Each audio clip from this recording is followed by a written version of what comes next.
Harry and Meghan take their audience for fools. They blame everybody but themselves. They present even the most incendiary of claims with no evidence. And sadly, the impact is real.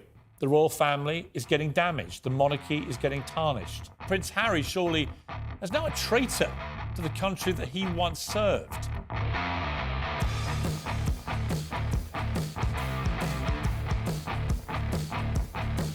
Where Harry and Meghan debacle touched down in Germany today after a whistle-stop tour of the UK, in which they didn't find time to meet any of their family, who all hate them because they hate them.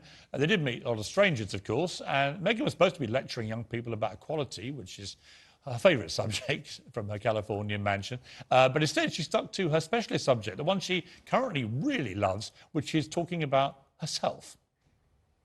I'm so grateful to be in your company today. I was first invited to be a counselor at One Young World. I was probably a lot like each of you. How am I here?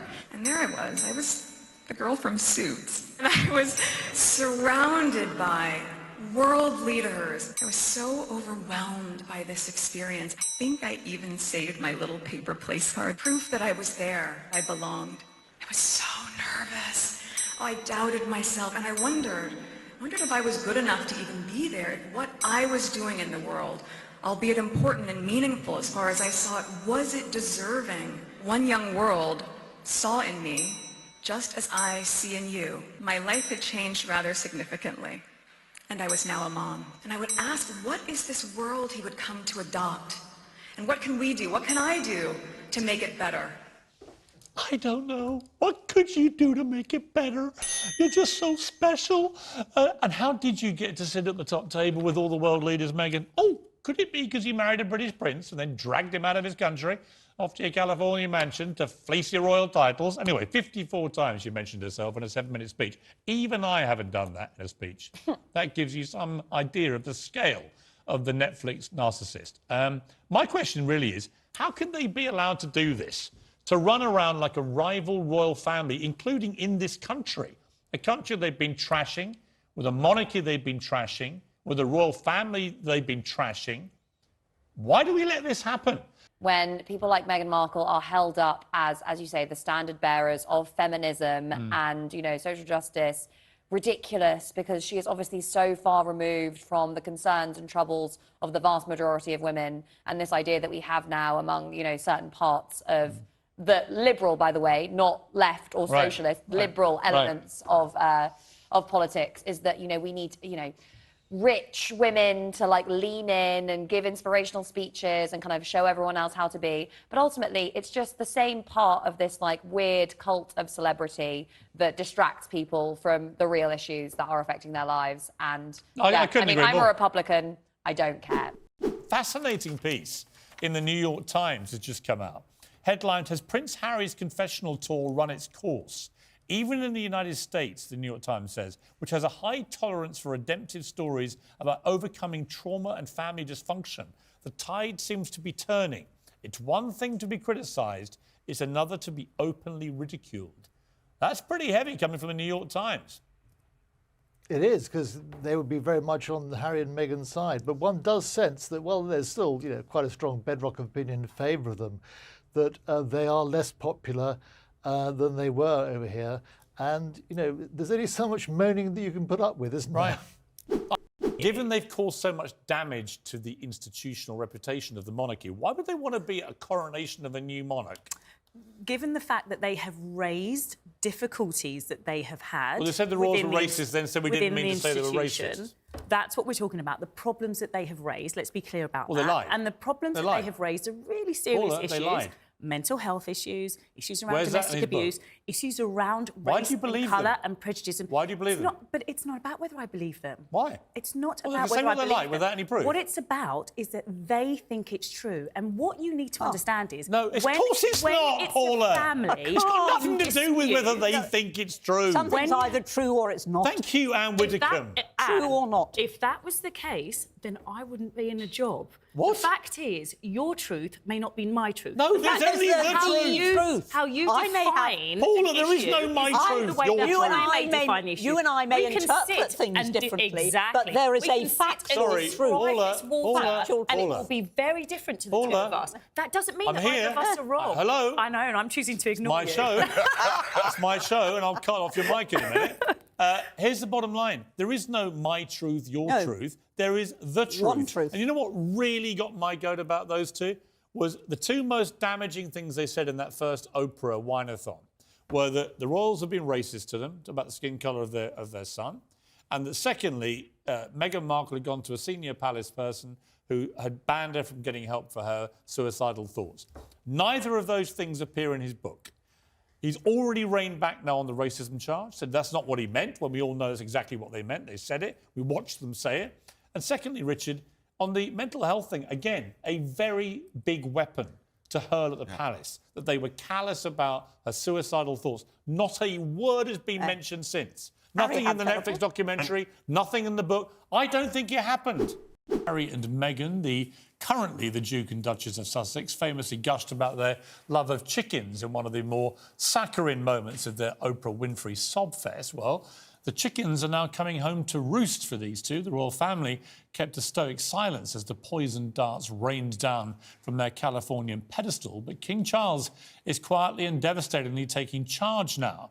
We now know that he booted the couple out of their palatial Frogmore cottage just 24 hours after Harry's book Spare, or Spare Me as I call it, was published.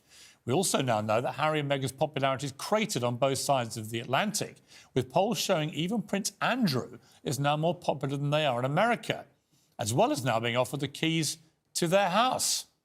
And we also now know that in America, where they've strained every sinew to become much-loved celebrities, they're actually viewed like this.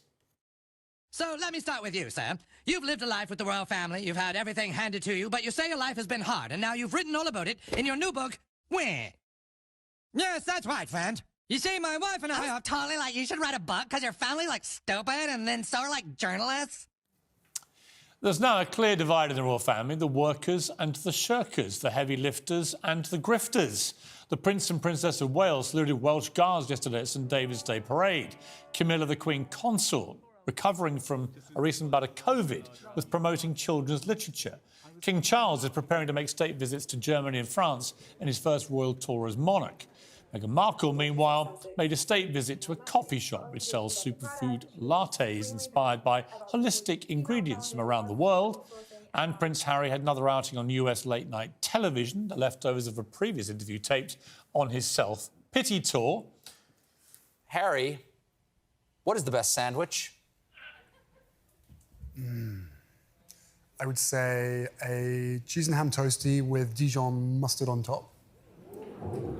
And a toasty means grilled? Is that what that means? Yeah. OK, there you go. Unbelievable. Reviews for Harry and Meghan's big-budget Netflix series have so far been less than kind. Unimaginative and frustrating, said Hollywood's Bible, Variety magazine. So sickening, I almost brought up my breakfast, said the woke Bible, The Guardian. Or the intimacy of Instagram, sneered the normally timid New York Times. Prince Harry mauls his own brother.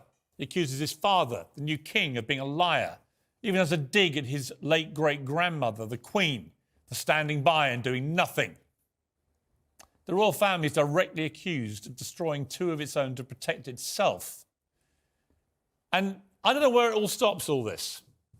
Where does it end? We've got the book, and then we've got the interview circuit, and so it goes on. It's all apparently a dark plot by Britain and the royals to smear the poor, defenceless, vulnerable Sussexes. Trickery, treachery, hypocrisy. And if there's one conclusion to draw from the final instalment of their Netflix series, it's that Prince Harry surely is now a traitor to the country that he once served. William and I both saw what happened in our dad's office, and we made an agreement that we would never let that happen to our office. And to see my brother's office copy the very same thing that we promised the two of us would never, ever do, that was heartbreaking. It was terrifying to have my brother scream and shout at me and my father say things that just simply weren't true, and my grandmother, quietly sit there and sort of take it all in. They were happy to lie to protect my brother, and yet for 3 years. They were never willing to tell the truth to protect us. Unbelievable. This blistering attack, not only on the institution of the monarchy, but also personally against the senior royals who represent our country around the world, is, in my view, beyond contempt. In their selfish, vapid attempts to rewrite history, recasting themselves as victims, these two have sold their souls, and they've sold Harry's family down the river. It's unforgivable, and it will leave a bitter taste in the mouths of millions of people. We also learned that Harry can't begin to understand why people might prefer Catherine, the Princess of Wales, who, of course, never complains, never explains, and just does her duty. This is how it was covered for her. This is how it was covered for her. If you don't see the difference and understand why it's being reported that way, then I can't help you. I can't. I'm sorry. I just can't. I mean, you sound like a blithering lunatic, don't you, Harry? I can't help you. Really? Well, let me help you. There were a gazillion critical stories about Kate long before your beloved Meghan came along. It had nothing to do with Kate's skin colour, and the Meghan criticism had nothing to do with her skin colour. At all. Nothing to do with it. She just started doing things along with you which were rankly hypocritical and in some cases downright unpleasant, and you both got called out for it, and you don't like being criticised. You think if anyone criticises you, they're automatically bullies and racists. But they're not. In fact, one of the people who's been accused of bullying is Meghan Markle by several of her PAs at the palace who had to sign NDAs so they couldn't tell the truth. I'm sure that Meghan Markle and Harry, who want the truth to come out, would like those NDAs to be lifted, and maybe they should say so publicly. So we can hear from those PAs, who I know at least one of them was regularly reduced to tears by the bullying from Meghan Markle. And if Meghan doesn't think she did bully, of course she can sue me, because I've said it now. So come and sue me, and let's take it to court. All of this leaves a deeply unpleasant taste in the mouth, doesn't it? And again, I say simply, where does it end? How much damage do they want to cause? They can't be allowed back to any royal events because they'll probably be wired up and taped for the next series of their thrilling life story. So what do? What does King Charles do about his own son? Does he cut him off? Does he strip him of his titles? This is his son. It's a Shakespearean tragedy unfurling. And I'm afraid when it comes to help, I think Prince Harry might be beyond it. He's been manipulated, and I think partly it's down to him as well, into believing they're genuine freedom fighters. To see this institutional gaslighting that happens is extraordinary. And that's why everything that's happened to us was always going to happen to us, because if you speak truth to power, that's how they respond. Truth to power? What are you talking about?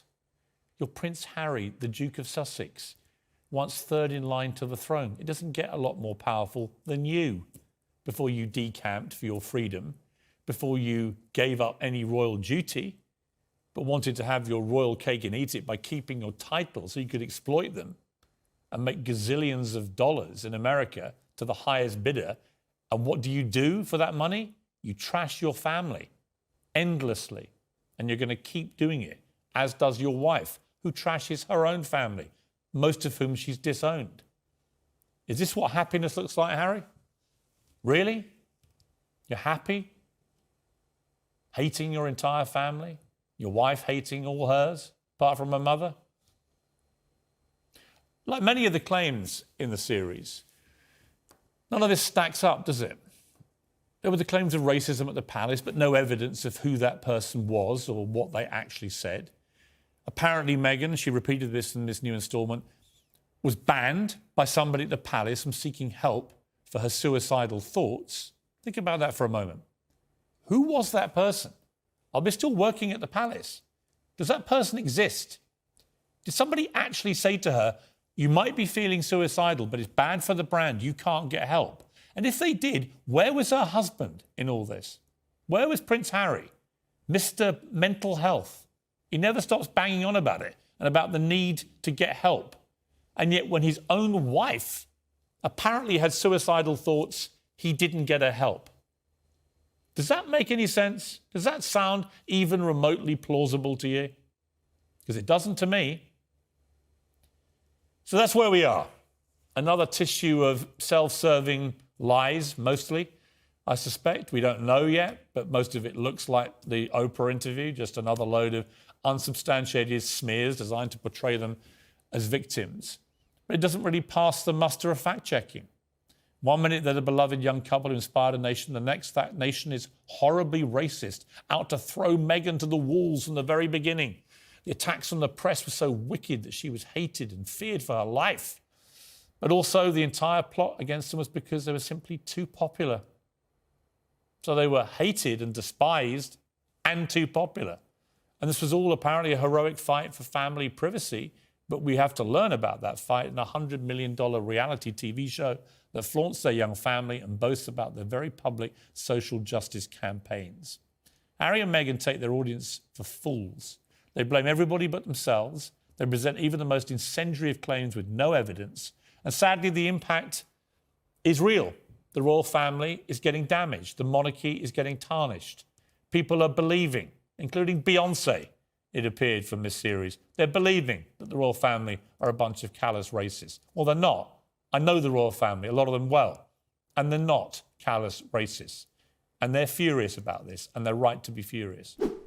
Well, you may recall that Harry and Meghan, the favourite friends of this show, have spent years trashing the royals as a bunch of cruel, privileged racists trapped in a terrible prison of an institution.